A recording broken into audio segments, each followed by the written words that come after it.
Olá, boa noite. Entrando no ar com mais um Resumo do Dia, o seu jornal da noite da Causa Operária TV, 24 horas no ar. Nesta quarta-feira, dia 6 de abril de 2022. Nosso programa de hoje destaca a conspiração da terceira via. Os partidos da direita golpistas se reúnem e dizem que até 18 de maio vão ter um candidato único, o candidato da terceira via golpista, para tentar tirar Lula da disputa eleitoral do segundo turno. E nós vamos ver também que a campanha começa a engrossar com deputados fazendo ameaça aos petistas, inclusive mostrando armas em vídeos publicados pela internet. No destaque, na pauta internacional, a Rússia denunciando a encenação monstruosa, né, em torno do caso das denúncias em torno de Bucha, né, uma fraude total e absoluta que o imperialismo repete, como fez na Sérvia, como fez na Síria, como fez no Iraque. Né? E nós que não somos porta-voz do imperialismo, nós que não temos rabo preso com as empresas capitalistas internacionais que exploram, que sustentam toda essa operação criminosa contra o povo russo, vamos aqui denunciar e vamos mostrar declarações, comentários, imagens enviadas também pelos nossos companheiros, pelos nossos representantes que estão na Rússia, companheiro Rafael Dantas e companheiro Eduardo Vasco, né, aqui da Causa Operária TV, que estão na Rússia e que estão fornecendo informações, né, aqui para a Rede Causa Operária de Comunicações, para a Causa Operária TV, para o Diário Causa Operária, para o Jornal Causa Operária. E você acompanha conosco. Bom, na nossa pauta, nós vamos destacar aqui também as greves, né, que avançam pelo país, o tema dos bilionários. Né? A revista Ford divulgou a relação de bilionários. Nós vamos ver quais são as novidades. Tem bilionários a menos, coitado, tem uns bilionários que ficaram mais pobres. Eles deixaram de ser bilionários para serem simplesmente milionários. Mas aí ele ainda detém 12,7 trilhões. E nós vamos fazer uma comparação desses dados aí com as riquezas de alguns dos países mais ricos do mundo. O chamado ao ato do dia 9. Dia 9 tem que ser fora Bolsonaro e Lula presidente. Destaque também na nossa pauta, a Hungria aceitando pagar o gás russo em rublos. Bom, estas e outras notícias você acompanha conosco agora na Causa Operária TV, no Resumo do Dia, e junto na tribuna virtual comigo, o companheiro Caio Túlio. Boa noite, Caio. Boa noite, Antônio Carlos. Boa noite aos companheiros da Causa Operária TV. Vamos para mais uma discussão das principais notícias do Brasil e do mundo. Ok, a nossa audiência bastante elevada nessa noite de quinta-feira, está finalizando ainda, tem muita gente assistindo, um olho no Resumo do Dia e outro olho acabou de terminar, né, a aula da Universidade Marxista Brasil, uma análise marxista com o companheiro Rui Costa Pimenta, que você ainda pode se inscrever para acompanhar a aula. Hoje é a segunda aula sobre o tema dos bandeirantes, a epopeia espetacular da construção do Brasil enquanto nação, né, os homens que foram aí dos principais responsáveis por esse tamanho gigante, pela força do país, como um país gigantesco, o quinto maior país do mundo, né, e hoje toda essa discussão do papel, o verdadeiro papel dos bandeirantes, que muita gente tenta falsificar a história. Mas se você quer acompanhar, né, quer ver essas aulas, se ainda não está inscrito, você pode acessar lá universidademarxista.pco.org.br e fazer a sua inscrição, né, para assistir às aulas que já aconteceram e aquelas aulas maravilhosas que ainda virão, né, com temas ainda mais candentes e importantes para conhecer, de fato, sob o ponto de vista marxista, a história do Brasil. Bom, mandando aí o nosso boa noite, agradecendo a presença de todo mundo.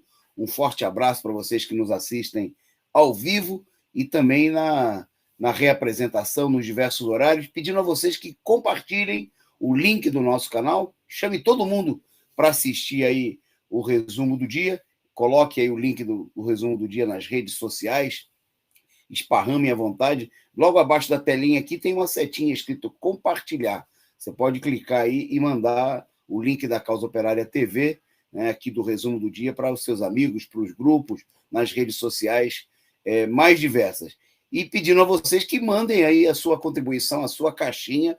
Esse aqui é o canal de luta contra o golpe, de luta contra a ditadura, em defesa da luta do povo russo contra o imperialismo. E se você está de acordo com essas causas, está de acordo principalmente com uma imprensa independente, livre, combativa, né, contribua aqui, mande a sua contribuição, torne-se membro do nosso canal, né, ou sendo membro ou não, você pode mandar a sua contribuição instantânea, como fez agora, por exemplo, Jesus era humano, né, e se Jesus é por nós, é pela caixinha, quem será contra nós? Né? Mande aí a sua contribuição, faça como Jesus e contribua conosco. Né? Obrigado aí ao companheiro Jesus, era humano contribuindo aqui, né, e dando um bom exemplo nesse começo de programa. Você contribui, manda aí a sua mensagem e a gente divulga aqui, né, porque o nosso tempo está curto. A gente gostaria de citar cada um de vocês, mas ainda bem tem muita gente, audiência grande aqui do nosso programa, e nós vamos para a pauta e aos poucos a gente vai destacando aqui, principalmente aquelas mensagens que chegarem aí com uma contribuição para a nossa sustentação aqui da nossa imprensa livre, independente, revolucionária. Mas eu mando um salve rapidinho para o Sou Eu, Silvia Mio, o Serguei, o Orígenes Ong Monk, o Aurélio dos Santos, o Rivelino Negão, o Rivelino, mas não é o Rivelino que jogou na seleção, o Rivelino Negão, né? Em nome deles eu saúdo a todo mundo que está aqui no canal, muita gente, sejam todos muito bem-vindos, né? Participem, mandem aí suas mensagens e, se puderem, façam como Jesus era humano e como acabou de fazer Revolução Popular no Brasil, mandem aí também as suas contribuições que serão muito, muito, muito, muito bem-vindas. Bom, na nossa pauta, logo para começo de conversa, nós temos aí, eu queria destacar, notícia agora do final da tarde, do dia de hoje, o governo acabou fazendo uma indicação para o novo presidente da Petrobras. Né? Em meio a uma crise muito aguda, né? Foi indicado aí o José Mauro Ferreira. Né? Nós já vamos falar brevemente do José Mauro Ferreira, mas a situação mostrou claramente aí que não há... que a Petrobras, né, de fato, é uma empresa que funciona sobre a base como uma empresa privatizada, né, onde quem determina, quem dá as ordens, quem dá as cartas é o chamado mercado, né, são os especuladores que controlam a empresa. Né. O Zé Mauro Ferreira Coelho é ex-secretário de Petróleo do Ministério de Minas e Energia, né, e também foi indicado o Márcio Weber, que já é conselheiro da estatal, para assumir a presidência do Conselho de Administração, depois da desistência de Landim e Pires. Bom, o José Mauro foi escolhido na tarde dessa quarta-feira, né? E, bom, isso aí em meio a uma crise muito grande, né? Nas últimas semanas, os combustíveis lá em cima, né, o país nadando em petróleo, né, sob um grande mar de petróleo, o petróleo do pré-sal, né, a imensa bacia de petróleo aí na nossa costa, mas tudo isso aí sendo entregue para o grande capital especulativo. No ano passado, né, o Bolsonaro colocou lá o general Luna, dizendo que ia colocar ordem na casa. Né? O general deve ter colocado ordem na casa dele, né? Recebendo aí mais de 250 mil de salários como presidente da Petrobras, fora, né, o que ele recebe aí como aposentado do Exército, né, general de altos salários. Então, quase 300 mil reais de salário por mês dá para colocar ordem na casa. Né? Imagine a sua casa, a minha casa, a sua casa, Caio. Você que está nos assistindo aí, 300 mil. Dava para dar uma boa ordenada na casa, com 300 mil por mês. Bom, porque, obviamente, na Petrobras, né, na farra, que é o controle dos especuladores sobre a Petrobras, não teve ordem nenhuma, a situação continuou sob o controle dos especuladores. Né? A ordem é essa. Bom, e a gente viu que todas as tentativas aí, nomes que foram sendo levantados, foram sendo rejeitados em meio a uma crise, né? Que mostra claramente que há um controle muito claro. Né? O próprio Bolsonaro chegou a dizer que não manda absolutamente nada na Petrobras, né? Que a Petrobras, obviamente, está fora de controle do governo, né? Está sob o controle dos especuladores. Por isso, essas medidas são, na realidade, trocar 6 por meia dúzia. Segue a mesma política, a política de favorecimento dos tubarões internacionais, que ganham horrores quando a gente paga a gasolina aqui 7, 8, 9, 10 reais. Para eles, quanto mais caro, melhor, que se lasque, que se dane o povo brasileiro. Né? E por isso é preciso uma luta pela nacionalização do petróleo e pela reestatização da Petrobras, né? Sem tirar a Petrobras da mão desses tubarões, desses sanguessugas, né? Nada vai mudar, não vai ser trocando a figurinha lá, o entreguista de plantão no comando da Petrobras, que a situação vai se modificar. E, obviamente, essa situação só pode ser revertida através da luta, da mobilização dos trabalhadores, né? Não só dos petroleiros, mas de todo o povo brasileiro. Bom, e nesse sentido, nós temos uma semana, né? As últimas semanas, mas a situação está se intensificando em uma tendência muito grande de luta. Não vamos falar daqui a pouquinho das greves, mas aí tem uma ameaça de greve importante no ABC Paulista, né? Região onde está aí o nosso companheiro Caio. E de lá, diretamente do ABC, o Caio vai falar de onde vem a ameaça de greve dos metalúrgicos do ABC. Vai lá, Caio. Exatamente, Antônio Carlos. Na verdade, a fábrica da Toyota, né, já está paralisada desde ontem, por conta que a empresa decidiu, né, de que ela vai eliminar a sua planta aqui do São Bernardo do Campo e incorporar em outras empresas, né, o trabalho que é feito, que é a produção de peças para o mercado interno e para a exportação também, incorporar em outros lugares como Sorocaba, Indaiatuba e Porto Feliz, né, supostamente. Quer dizer, é a política das grandes empresas internacionais, né, imperialistas, que vem para o país, recebe um conjunto enorme de incentivos fiscais e tudo mais, e depois joga tudo nas costas do trabalhador e vai embora quando sente qualquer tipo de ameaça, né? Embora o sindicato diga que, pelo contrário, a empresa ela é super lucrativa, né?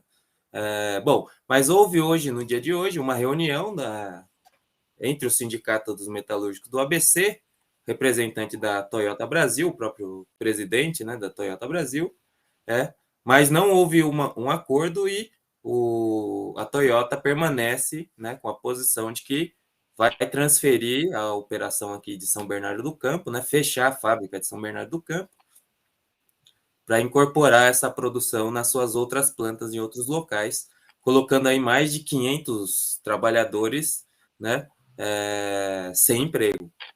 Essa transformação ocorreria ao longo do final desse ano e uma parte do ano que vem, né? Bom, os trabalhadores paralisaram na terça-feira por conta disso e fizeram uma assembleia também no dia de hoje. E amanhã, né, vai ter uma assembleia dos trabalhadores da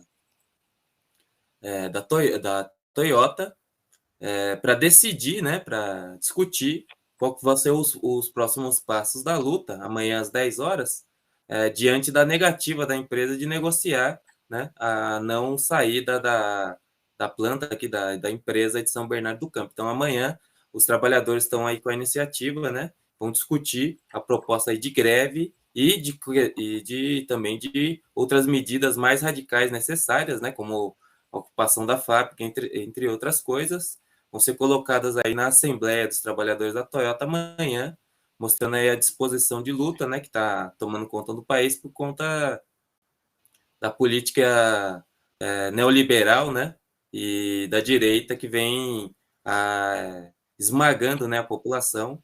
Então está aí mais uma medida autoritária da empresa contra os trabalhadores e a luta que os trabalhadores vão travar diante dessa situação. Ok. Eu li agora há pouco no site da CUT, o sindicato, considerando a medida da empresa irresponsável, mas, obviamente, que essa crítica moral não basta, né?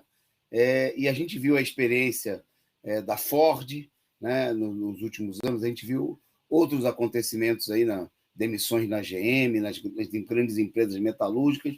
O único caminho é ocupar a fábrica contra as demissões, né? Tem que entrar em greve e tem que ocupar a fábrica, né, para preservar os empregos, porque o emprego é uma coisa para o operário, é uma coisa sagrada, né? É uma coisa que nesse momento ninguém recupera, né? Ainda mais em operários especializados, como trabalhadores metalúrgicos, e é um caminho de sofrimento, né, que gera deterioração econômica, né, não só da vida do operário atingido diretamente pelo desemprego, né, como de toda a região. São milhares de demissões, né? Na época da demissão da Ford, se estimava que um emprego na indústria metalúrgica acaba afetando, né, um desemprego, uma demissão, um fechamento, 5 outras demissões, né? Em torno aí na indústria de peças, no comércio, etc, etc.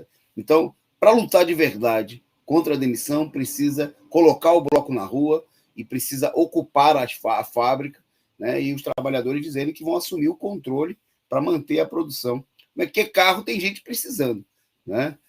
Precisa ser produzido, precisaria ser mais barato, né? E essas empresas funcionam como verdadeiros abutres, que vêm aqui, sugam, tem subsídio do governo, né, ao longo de todos esses anos aí, mas na hora que, na jogatina financeira e por outros interesses, eles resolvem rapar fora, eles não querem nem saber, levaram bilhões de subsídios do governo, a Ford, agora a mesma política a gente vê adotada agora pela Toyota e assim por diante.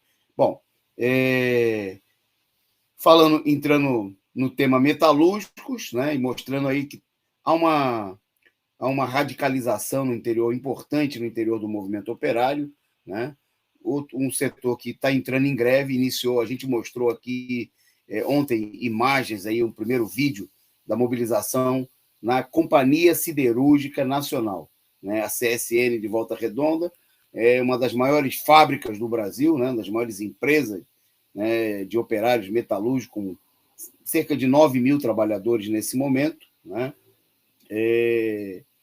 Já teve quase 30 mil, cerca de 30 mil operários até a década de 80, né? E foi levada a um terço desse total pela política, pela privatização. Entregaram a empresa a preço de banana, com subsídio ainda, com empréstimo do BNDES, né? Lá no governo Itamar Franco, privatização preparada desde a época do governo Collor. Bom, e essa política criminosa, né, levou toda a cidade de Volta Redonda a um retrocesso. Volta Redonda se transformou numa cidade, uma região com maior taxa de criminalidade no estado do Rio, pelo nível de desemprego, de sofrimento, né, de miséria provocado em milhares de operários, né? Bom, mas o sindicato foi entregue na mão de uma máfia, de uma quadrilha, que é a Força Sindical, né?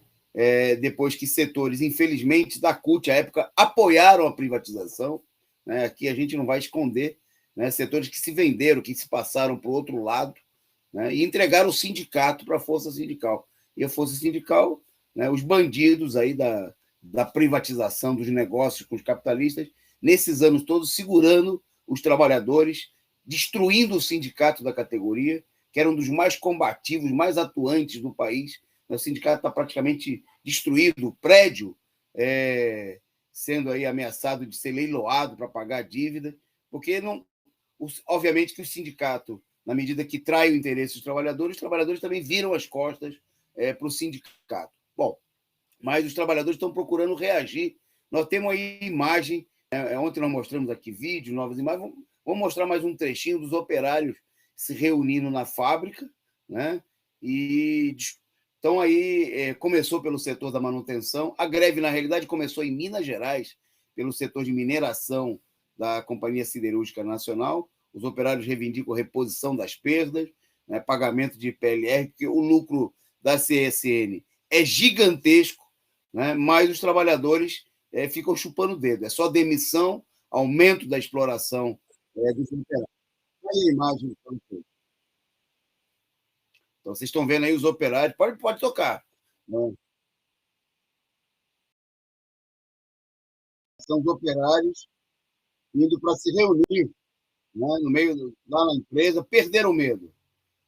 Né? E quando acontece esse tipo de coisa importante, quando os operários entendem o seguinte, que ou eles lutam ou a situação fica cada dia mais insustentável, né? Porque o salário está ficando cada vez mais miserável, não dá para comer, né?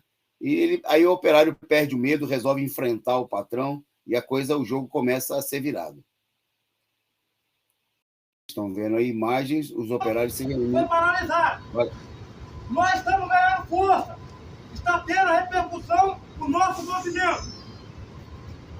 Então, o que acontece? Amanhã, os senhores irão abrir o ponto e permanecer nesse mesmo local.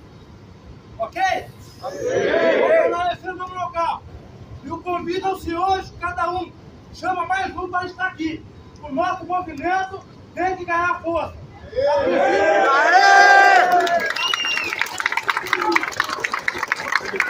É isso.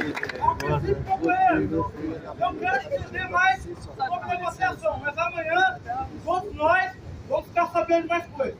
Ok? Bom, eu queria destacar que, para tentar conter a greve, né, o sindicato começou a fazer coro com a empresa de que são agitadores, terroristas. É a velha conversa de gente da direita. Está aí os operários se reunindo. O pessoal, os operários querem ver o diabo, mas não querem ver o sindicato, né? Também é a revolta contra anos e anos de traição. E aí o sindicato convocou uma assembleia, porque a empresa, depois da greve dos operários, resolveu fazer uma proposta miserável, né, de 8% de reajuste, que não repõe sequer a inflação dos últimos meses, né? E os operários estão cobrando aí a perda dos últimos 3 anos. Né? O acordo coletivo que vem sendo assinado tem sido aí uma aberta traição aos trabalhadores da parte do sindicato. É preciso pedir a reposição integral, né, que significaria nesse momento... Veja, os garis do Rio de Janeiro estão reivindicando 25%. Né? Tem que reivindicar aí 25%, 30%. Tem que reivindicar que haja... Né? Está aí a imagem da greve do Rio de Janeiro. Né? Os garis seguem em greve, enfrentando também no Rio de Janeiro um traço em comum dessas duas greves. Né? É o fato que a greve do Rio de Janeiro, os garis também, para fazer a greve, tiveram que passar por cima da direção do sindicato.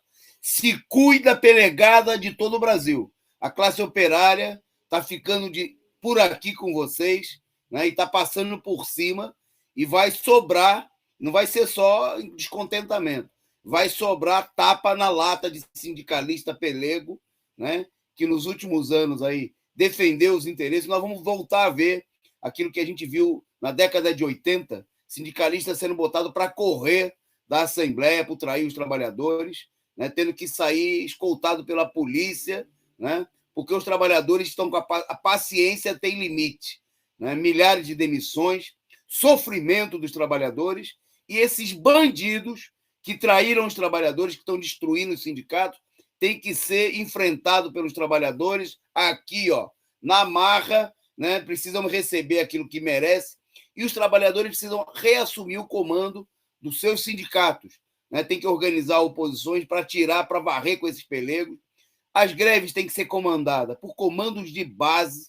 Né? A Assembleia tem que votar um comando de negociação. Isso vale para a Volta Redonda, vale para os garis do Rio de Janeiro. Tem que ter um comando dos próprios trabalhadores. Não pode ser quem trama contra a greve, quem está no colo do patrão, não pode negociar com o patrão. Quem tem que negociar são os representantes dos próprios trabalhadores, que tem que prestar conta, né, diante dos trabalhadores, negociação aberta. Agora tem internet, pode até transmitir a negociação, para mostrar que não tem safadeza, que não tem conluio, que ninguém está se vendendo, que ninguém vai receber por fora, né? Tem que exigir o pagamento, a volta, os operários estão reivindicando aí a volta do plano de saúde, que foi roubado, né? Passaram a cobrar dos trabalhadores, no caso lá de Volta Redonda, tem que garantir, tem que repor agora a volta da jornada reduzida de 6 horas, que os operários, né, William, Valmir e Barroso, morreram na década de 80, nas mãos do Exército Brasileiro, na greve com a qual os operários da CSN conquistaram o turno de 6 horas, e tudo isso foi entregue, né, por bandidos que tomaram conta do sindicato, gente da força sindical, dessa máfia inimiga dos trabalhadores. É a hora, né, de cobrar a fatura dos patrões, né, e dos pelegos. Bom, eu faço só mais um comentário sobre esse ponto, porque amanhã está para se realizar o conclate, né? Está anunciado aí pela Central Única dos Trabalhadores. Amanhã nós vamos falar mais desse tema, mas isso aqui é uma fraude total e absoluta, né? O conclate foi o Congresso da Classe Trabalhadora, lá na década de 80, onde os sindicalistas tentaram criar, né, infelizmente, o nome da Central Única dos Trabalhadores da CUT não é um nome que tem uma história muito bonita. Era a tentativa de criar uma central junto com os pelegos, né, de todo mundo, de todos os trabalhadores. Bom, isso não deu certo, porque os pelegos, como a gente está vendo em Volta Redonda, como nós estamos vendo no caso dos garis, como a gente vê sempre, é gente que está pronto a atrair os trabalhadores, né? Era gente ligada à ditadura militar naquela época, hoje é gente que apoiou o golpe, né? Bom, e aí estão fazendo um conclate de Araque, porque pelo menos o conclate da Praia de Santos tinha 5.000 pessoas, 5.000 representantes. Amanhã vai ter 500. Vai falar só os dirigentes das centrais sindicais, ninguém pode falar. É só aí uma livezinha para fazer uma média. Isso aí não tem nada a ver com o Congresso da Classe Trabalhadora. Isso é uma fraude, né? A nossa reivindicação, inclusive, para a CUT, é o seguinte: vamos chamar um congresso de verdade, porque a classe trabalhadora está precisando num congresso dos representantes dos garis, dos representantes dos metalúrgicos, dos professores, dos sindicalistas combativos, mas não é dessa laia que entrega os trabalhadores. Isso aí não é Congresso da Classe Trabalhadora, isso é uma fraude, né? Então, é congresso de gente que trai a memória, né? Vocês estão vendo aí a imagem dos operários, do monumento, né, que foi feito aos operários da CSN, que depois colocaram uma bomba na época da ditadura para derrubar o monumento que foi feito aos operários que morreram na ocupação do Exército pela CSN. Nós temos que resgatar essa luta da classe operária e está chegando a hora, né? Vamos levantar a cabeça para cobrar a fatura e para recuperar aquilo que o golpe, né, e com a ajuda do peleguismo nos tirou nos últimos anos. Nós vamos em frente, que atrás vem gente. Vou passar para o Caio destacar uma notícia importante, né? Que lá no STF tem muito processo, né, Caio? Mas boa parte desse processo tem a ver com roubo de comida. É isso, Caio? Exatamente. No STF, né? E também no STJ, Superior Tribunal de Justiça, quer dizer, as cortes altas do Judiciário Brasileiro, uma boa parte dos processos que giram em torno lá são justamente processos relacionados com roubos de comida. Já desde 2010, por exemplo, no STF, o STF aí se dedicou a julgar, né, mais de 3.000 processos relacionados com furtos, seja de alimento ou coisas similares, inclusive o STF estabeleceu aí uma coisa que não é cumprida, né, evidentemente, pela crise também, né, o chamado princípio da insuficiência, né, da insignificância, perdão, que seria a insignificância do crime, né, que a pessoa comete em contraste com a pena que ela recebe, que é totalmente fora de desproporcional, né? O que não é aplicado, mostra, inclusive, que não é aplicado nos tribunais de primeira e segunda instância, né? Que simplesmente condenam as pessoas à prisão por qualquer coisa, qualquer tipo de furto. E esses casos, alguns deles, né? No Brasil, a gente sabe, né? A maior parte dos casos, a população pobre não tem direito à segunda instância, né? Ela é condenada em primeira instância e aí se encerra o processo dela. Ela vai ser condenada e pronto. Aquilo que chega, né, nos tribunais superiores é isso daí. Então, desde 2010, o STF se dedicou a julgar, né, mais de 3.100 processos relacionados com esses casos, né? 20 deles ainda continuam em análise no STF, ou seja, tem 20 casos aí de pessoas que estão presas por furto insignificante, né? Outra coisa que no STJ, né, no Superior Tribunal de Justiça, desde 2008 você tem aí mais de 2.000, eles já julgaram, né, mais de 2.250 processos relacionados com esse tema. Os especialistas, inclusive, afirmam, né, alertam que durante o processo do golpe de Estado, esses processos vêm crescendo, né, na mesma medida que a população vem sofrendo aí os efeitos do golpe de Estado, da crise econômica, da política neoliberal, né? Só para a gente ter uma ideia do que se trata isso, por exemplo, você tem um caso de uma pessoa que teria roubado, né, furtado, perdão, mais corretamente, teria furtado aí 24 rolos de papel higiênico, né? E ela pegou foi condenada à prisão por conta desse furto, e inclusive a pessoa foi pega, né, na hora e devolvido os 24 rolos de papel higiênico, mas mesmo assim ela foi condenada à prisão, né? Outros casos desse mesmo tipo, né, de uma mãe, por exemplo, que roubou 2 fraldas, 2 pacotes de fralda, né, e um leite numa farmácia, e foi condenada à prisão também, em regime fechado, inclusive, justamente porque os juízes levantaram que ela já tinha precedentes iguais ou parecidos, né? Então, só para demonstrar, né, o caso também é uma crise, né? A primeira instância no Brasil totalmente ilegal, fora da lei, né? Porque todo mundo sabe que um dos princípios do direito é que a pena ela tem que ser condizente com o crime, né? No Brasil, por exemplo, ninguém poderia ser preso, porque a pena no Brasil, a prisão no Brasil é uma coisa bárbara, né? Ninguém pode fazer nada, né, de tão terrível que merecesse a prisão brasileira, né? Porque é uma prisão terrível, massacrante, absurda. Mas uma pessoa que furta na primeira instância, ela é sistematicamente condenada. Alguns casos, né, mostrando que há uma crise nesse sentido, porque os crimes aumentam muito e há um problema, chegam aí as instâncias superiores, o STF estabeleceu esse princípio da insignificância, mas não é cumprido de maneira alguma. Então, só as pessoas que conseguem chegar aí nos tribunais superiores é que conseguem ter ter os seus casos aí revistos.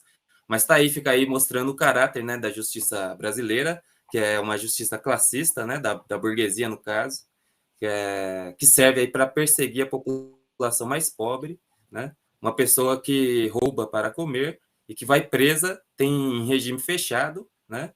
Como essa moça que eu falei, que é mãe de 22 anos, que foi roubar que furtou, né, 2 fraldas e um leite, teve outros casos e até hoje está na prisão, aí está na cadeia, até hoje. Ok. Saudar aqui a participação do Paulo 135. Falei com meu filho que trabalha na CSN, o pessoal está muito bem organizado, aguardando proposta da CSN, mas se afastaram do sindicato. Está certo, eles têm que se afastar da direção do sindicato, né, e assumir o comando da própria luta, a categoria. Um abraço aí para os companheiros da CSN, eu sei que tem gente de Volta Redonda nos assistindo, estamos firmes na luta, nós estamos junto com os companheiros aí da luta metalúrgica, vamos publicar boletim para divulgar essa mobilização em Volta Redonda e em todo o país. Bom, seguindo na nossa pauta, dando uma acelerada aqui, queria destacar, né, que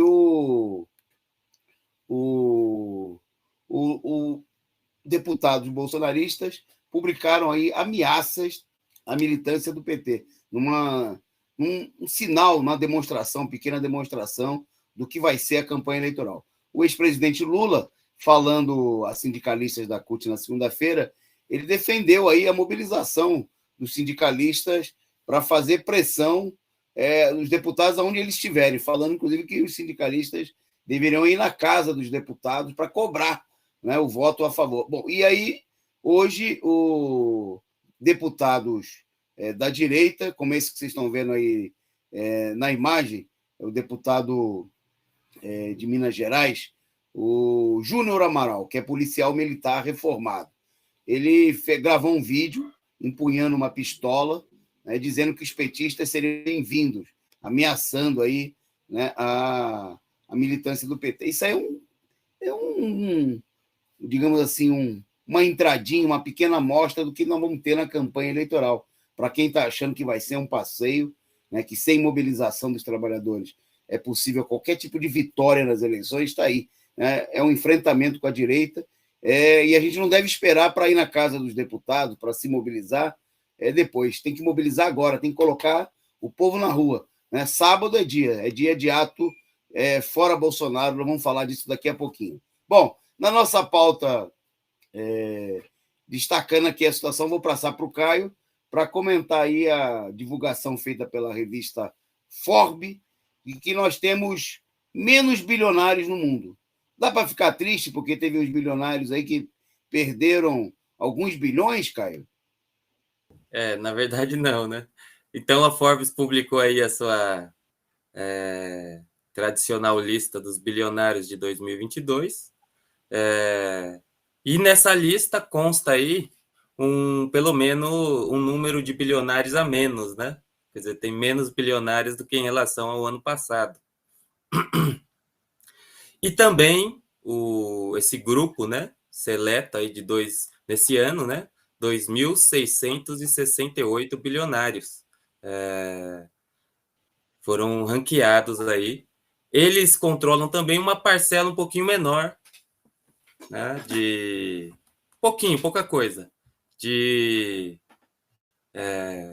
dos recursos mundiais, né, do dinheiro no mundo.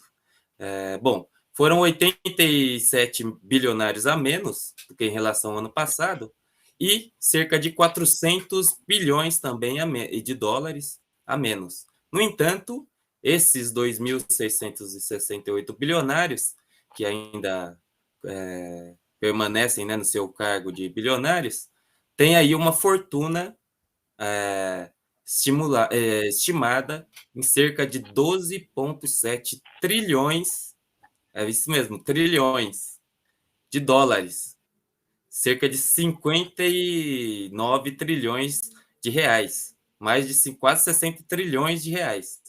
Bom, só para a gente ter uma ideia, né?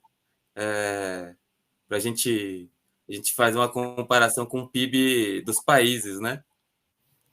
Por exemplo, o PIB dos Estados Unidos em 2021 foi de 22 bilhões de dólares.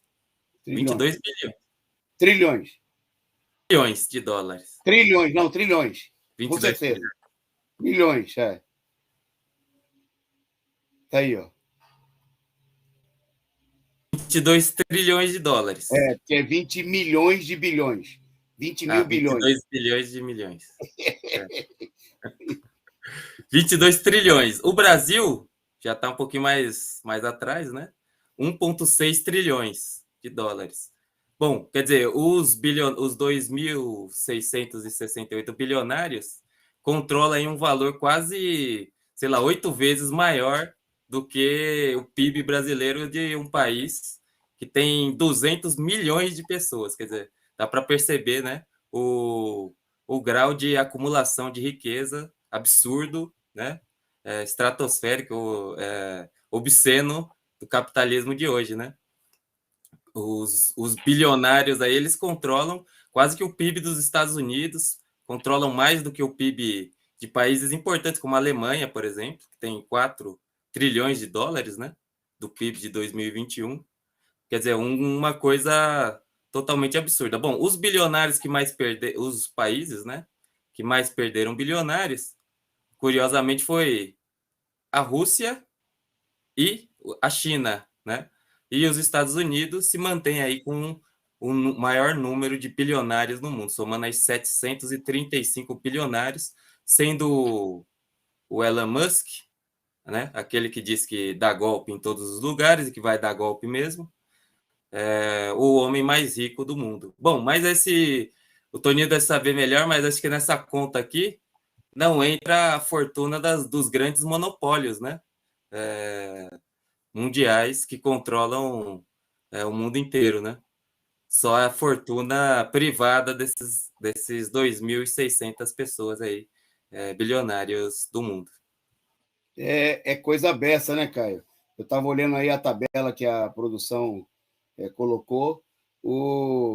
A fortuna deles é 4 vezes maior do que o PIB da Índia, por exemplo, que tem 1 bilhão e 300 milhões de habitantes. Quer dizer, 2.000 caras, né, eles têm como fortuna, né, como o que eles abocanham é superior. Aí a gente pode somar, dá coisa aí da renda de 5 bilhões de pessoas. Né? A renda da Índia, a renda do Brasil, a renda. Só é superada o PIB, o que eles acumulam do PIB, só é superado, né, pelo PIB da China, né, e dos Estados Unidos. O resto, todos os países estão abaixo desse valor. É dinheiro, né? Aí tem comparações aí, que, por exemplo, só a Apple tem uma receita superior aí à da Bélgica, por exemplo. Né? Os grandes monopólios, né, eles têm aí está aí ó, o exemplo da Microsoft, né, que tem uma renda superior à de Portugal, equivalente a Portugal, e por aí vai. Né? Walmart, mais do que toda a Espanha, né, a receita do Walmart. É coisa de louco, né? E por aí vai nas comparações. Bom, vamos em frente na nossa pauta. Né? A gente vai voltando a esse tema dos bilionários, porque, enquanto isso, cresce também as pessoas que estão com fome. Né? Diminui um pouco aí a riqueza deles, mas para a riqueza, alguns perderam 400 bilhões, né? Mas cresceu aí a fome, cresceu a miséria, mas eles querem manter essa situação. Né? Eles querem manter, e por isso o imperialismo se dedica aí à guerra, né? A guerra imperialista, como no caso da Rússia, e armar golpes pelo mundo. Né? E no Brasil, nosso destaque no programa de hoje, né, o avanço da conspiração golpista da terceira via. Né? Porque o imperialismo nem de longe pensa em entregar um dos países mais importantes do mundo, né? O 5º maior país em tamanho. Né? E, embora o Brasil não seja uma potência econômica comparável aos grandes países capitalistas, né? A renda da população, o PIB per capita é pequeno, né? Mas, comparado aos países capitalistas, mas a importância estratégica, as riquezas do Brasil. E aí a terceira via, né? Os partidos da direita tradicional estão se preparando para manter o regime golpista. Bom, quatro partidos se reuniram hoje e anunciaram que vão ter um candidato único. Né? O MDB da senadora Simone Tebet, mas também do Michel Temer, né? da escória Sarney e de outros, e o PSDB de João Dória e Leite, né? Deve encabeçar a chapa.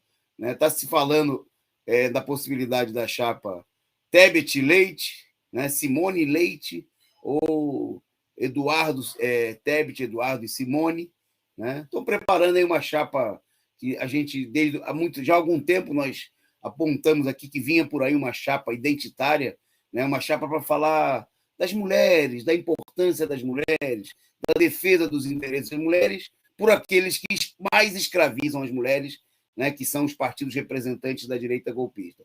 Uma chapa formada aí por um autoproclamado homossexual assumido, sabe-se lá, né? Com interesses claramente eleitorais, para defender o regime de escravização, de perseguição das liberdades individuais, da perseguição aos homossexuais, dos negros, das mulheres, da imensa maioria do povo. Né? Bom, os partidos se encontraram, disseram que até o dia 18 vão anunciar uma chapa única, né? A direita procurando aí. Nós vamos ver aí uma chuva de dinheiro, uma intensa campanha de propaganda.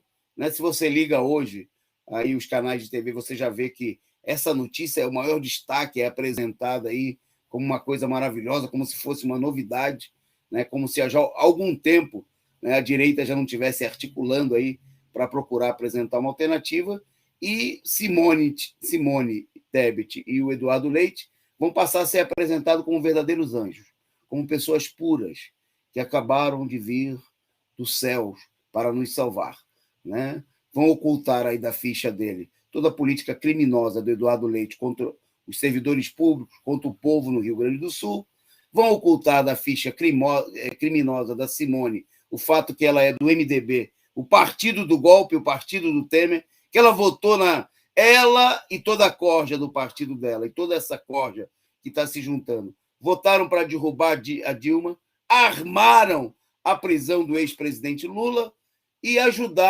participaram da fraude que elegeu o Bolsonaro. Agora vão aparecer aí como verdadeiros anjos, administradores, pessoas novas, caras novas na política, né, com a tentativa de introduzir. É preciso denunciar, desmascarar. Nós vamos voltar, vamos falar muito aqui, vamos mostrar a ficha suja, né, desses políticos e dos seus partidos, os verdadeiros. Coisa pior do que o Bolsonaro. Vamos deixar claro aqui para começo de conversa. Nós não vamos cair na conversa fiada, né, de que isso aí é uma via democrática, uma alternativa. É escória pior do que a cambada do Bolsonaro, né?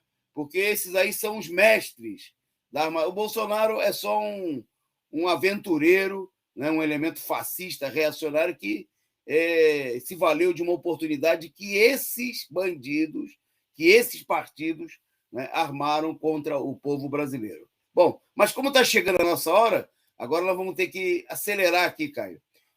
Vou pedir para você falar aí rapidinho, né, diante dessa situação, da importância da mobilização que está marcada para sábado.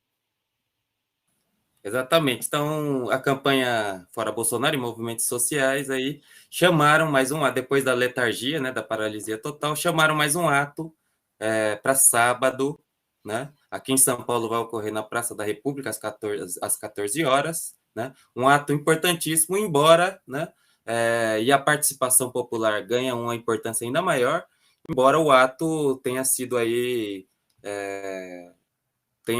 está colocando, né, abrindo as portas para a articulação que está colocada aí da terceira via. Então, o ato já não é mais Fora Bolsonaro, eles chamaram Bolsonaro Nunca Mais, o que abre espaço aí para a terceira via, e o problema não estão chamando a questão do Lula, presidente.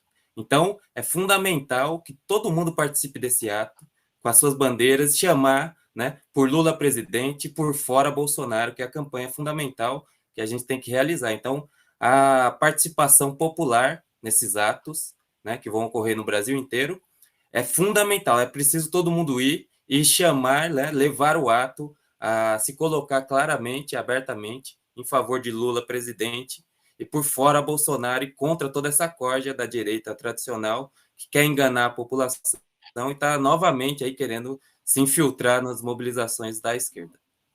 Ok. Bom, nós vamos pular aqui, vamos para a nossa pauta internacional, porque nós já estamos estourando aqui o tempo, mas a gente, obviamente, não pode deixar de falar dos últimos acontecimentos aí em torno da Rússia, né? Bom, e eu começo destacando que o governo russo procurou partir para a ofensiva, né? E o governo, através do porta-voz da presidência russa, o Dmitry Peskov, declarou que Biden e o Pentágono estão dando declarações contraditórias sobre as provocações em Bucha. E fez a seguinte declaração: preste atenção às constantes contradições dos norte-americanos. Quando o presidente chama algo de crime de guerra, enquanto o Pentágono faz uma declaração de que não possui evidências precisas que permitam chegar a essa conclusão. Apenas constatamos em fato. Bom, o porta-voz disse ainda que em Bucha, né, houve uma encenação monstruosa e bem dirigida. O Kremlin refuta qualquer acusação contra os militares russos, né, segundo o porta-voz. Bom, o que a gente viu aí, né, ontem nós mostramos aqui as imagens, todo um show de encenações, né, onde o prefeito da própria cidade de Bucha, uma cidade pequena, de cerca de 30 mil habitantes, né, a cidade ela já estava esvaziada pela fuga em massa de milhares de pessoas. Então, era estranho que o prefeito foi às redes sociais comemorar a saída dos russos da cidade. Foi uma saída estratégica, a cidade não tem nenhuma importância, né, para as tropas russas ficarem aí estacionadas.